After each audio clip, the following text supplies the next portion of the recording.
我们之前在长照世青的影片里面聊过照顾失能家人的种种辛酸，但是你知道，在很多的家庭里面，像这样子辛苦的工作，其实都是由小学生来承担的吗？今天就让我们一起来聊聊儿少照顾者吧。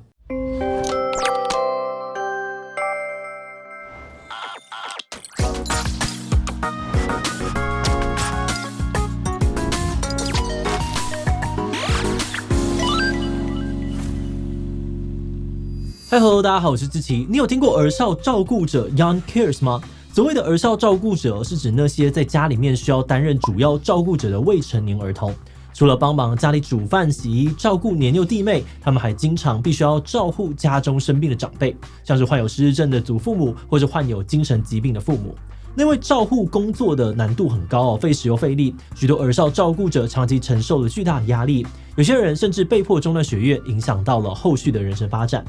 根据统计，英格兰约有12万名儿少照顾者，年龄介于5到18岁。澳洲部分呢有多达15万人。至于离我们很近、高龄化严重的日本，估计大概也有10万名的儿少照顾者。这集我们要分享《身为守护者的少年们》这本书，是由日本媒体每日新闻历时2年与专家学者合作，访谈儿少照顾者，深入追踪议题整理后的作品。书中除了有很多儿少照顾者本人的现身说法，也聊到了日本社会对于儿少照顾者的观感，政府对于议题的反应等等。儿少照顾者们会遇到哪些困难？社会该怎么样帮助他们？台湾这边的状况又是如何呢？不过在开始今天讨论之前，先让我们进一段工商服务时间。你会花大钱出国只为了在饭店睡一觉吗？根据调查，台湾每10个人就1个人慢性失眠。2021年健保申报的安眠药就10.5亿颗。而今年在欧美呢，睡眠旅游变成了新的趋势，大家度假时什么都不做，就只是要好好的睡觉。像世界知名的床垫品牌旗下饭店就提供了100万等级的床让客人体验。英国一家饭店呢，还有整套的睡眠礼仪服务，包含了像是冥想录音枕头喷雾，还可以自己选择喜欢的寝具。而瑞士的度假村呢，也有结合医疗科技体睡眠专家给旅客睡眠的治疗建议。那如果没有那么多钱跟时间，你也可以选择更简单的方式。口粉新推出了晚安舒眠包呢，由初日诊所副院长邓文心医师监制，和智己机械联名，正在限量贩售当中。里面有多种睡眠关键诊断，帮助你调整机能，轻松入睡，中间能够安稳休息，醒来后精神状况也赞赞。那我自己吃也很有感，推荐给想要好好睡觉的朋友。11月10日前下单还有抽奖机会哦。根据日本照顾者联盟的定义儿少照顾者是指未满18岁，但却要负担原本应该由大人承担的照顾责任，比如照顾家人或是提供情感支持等等。那说到这里有些常常看我们频道的观众可能会联想到我们之前介绍过的亲职化儿童。亲职化儿童的意思呢，是那些代替父母来照顾家庭的小孩，他们做的事情可能会包含代替大人煮饭打扫、采购日用品、照顾年幼手足或是打工贴补家用等等。在概念上面呢，亲职化儿童跟儿少照顾者确实差不多，但今天我们讨论的这个儿少照顾者呢，通常都会做更多就算是成年人来做也非常困难的照护任务，像是照顾罕见疾病精神疾病、癌症、失智或因为各种原因而失能的家人，除了协助他们进食、上厕所、翻身、换药等等以外，还得要负责跟医院社工那边保持联络。不少孩子必须要一边上学一边照顾家人，独自承担着外人难以想象的压力。每日新闻特报部采访了一位化名古村纯一的儿少照顾者。纯一出身单亲家庭，爸爸因为工作繁忙常出差，纯一呢从小就跟阿嬷很亲。但是在他小6的时候呢，阿嬷开始出现失智的症状，曾经因为忘记厨房在烧开水，差点引发火灾。从那之后，纯一就开始照顾阿嬷的生活起居。每天放学后，他会先到阿嬷家煮饭，陪阿嬷追剧，直到晚上9点，阿嬷睡觉了，纯一才能够回家读书写作业。早上他会陪阿嬷吃完早餐，把阿嬷交棒给日照中心或者是居服员照顾之后才去上学。而到了后期阿嬷还因为失精，需要纯一帮忙把屎把尿。而且随着失智症的恶化，阿嬷对于纯一的态度也越来越差，还常常因为忘记事情对纯一各种夺命连环扣。纯一上大学之后呢，有一次阿嬷意外的跌倒，必须要入住疗养设施。这个意外无意间也让纯一这个持续7年多的照顾工作终于告一段落。回顾这些年，纯一表示他当时很羡慕同学下课后可以参加社团活动，跟朋友出去玩，但他却必须随时待命回应阿嬷的需求。快撑不住的时候，他会把自己关在房间，丢枕头遥控器之类的东西来发泄情绪，但他从来没有在阿嬷面前失控，因为他知道生病也不是阿嬷愿意的，没有人想过这样子的生活。他说：“我这些付出确实让自己觉得很疲倦，不过他也觉得这是自己对阿嬷的责任，既然遇到了，那也只能够好好的面对。”那虽然纯一的整体态度很正向但并不是所有的儿童照护者都有办法这样子调试自己的心情。一位化名小圆的年少照顾者在采访的时候坦诚，他以前每天都想要结束妈妈的生命。小圆的妈妈40几岁才生下小圆，比他年长20岁左右的哥哥姐姐都已经搬出去独立生活。而在爸爸病逝之后，家里就剩下小圆跟妈妈相依为命。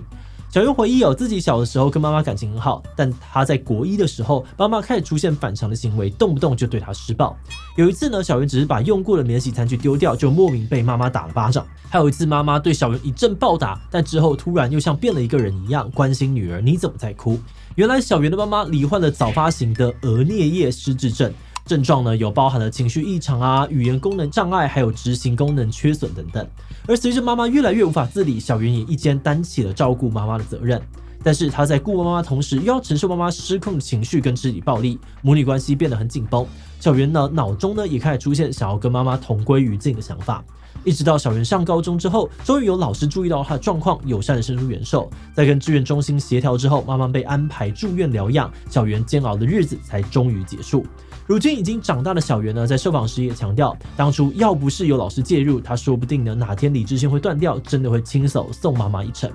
那么从以上的案例，我们可以看到，儿少照顾者们长期承受着他们年纪跟能力都难以负荷的压力，而这样的处境呢，也对他们的人生造成了许多不同层面的影响。首先，几乎所有被采访的儿少照顾者都表示，他们在学期间常常会有迟到甚至缺课的问题，许多人因此成为了师长眼中的问题学生。有些老师不了解实际的情况，还会对孩子们加以责骂，导致他们不愿意相信大人。再来，有部分的儿少照顾者呢，会因为照护的负担太沉重，被迫放弃学业，影响到之后的就业，又或者是为了持续的照顾家人，只能够从事像是临时派遣工这类相对低薪不稳定的工作。另外，多数的儿少照顾者光是照顾家人就忙不过来了，实在挤不出多余的时间跟同龄的朋友相处，身边没有可以倾诉心事的对象，久而久之，在人际相处上也出现了问题，容易有孤单忧郁的倾向。总结来说，长期照护家人对于儿少照顾者造成的影响是非常全面的。而且这些照顾者呢，并不是社会当中的少数个案，他们数量恐怕比外界想象的还要多很多。根据日本全国性调查推估，日本国内约有10万名的儿少照顾者，国高中的班级每班大概有1到2名孩子在家担任照顾者的角色。照顾家人的主要原因呢，有包含父母患有身体障碍或者精神疾病，以及祖父母年老、手足年纪还小等等。照顾的频率上面呢，有40%的儿少照顾者表示自己每天都要照顾家人，时间平均是4小时左右。另外有6到7成的孩子呢，在这份调查之前并没有跟别人提过自己的照顾经验。而至于学校方面，不论是国中或者高中大概都只有1半的学校知道校内有儿少照顾者的存在。也就是说，儿少照顾者在日本呢，不但非个案还是在社会当中有一定基数的群体。但比较特别的是，有多数的儿少照顾者并不会主动的对外寻找支援，外界对于儿少照顾者的认知也很有限。就连这份政府报告呢，也都到了2020年才第一次展开全国的调查。那为什么儿少照顾者议题这么容易被忽略呢？书中分析儿少照顾者的议题热度较低，主要是因为在不少人的观念里面，孩子帮忙照顾家人是一种值得被鼓励的美德。当聊到这些照顾者的时候呢，外界经常会用懂事孝顺来形容这些孩子，而没有真正了解到孩子们身处其中所承担的压力。另外一方面对于儿少照顾者来说，他们通常也认为顾好家人是自己的责任，对外求助很丢脸。许多孩子没有意识到自己就是所谓的儿少照顾者，甚至连这个词都不知道。再加上国高中的年纪，孩子多少呢会介意自己的家庭跟别人不一样，不少照顾者宁可就独自承受。那就算有少部分的人呢鼓起勇气告诉大人家里的状况，大人也不见得会认真的看待。长期下来儿少照顾者就像社会的隐形人一样，小从学校大到政府，了解儿少照顾者议题的人很少。是直到媒体自发性的展开调查，与相关领域的学者民间组织合作，推出同整的报道，引起了民众讨论，才由下而上吸引了公部门的注意。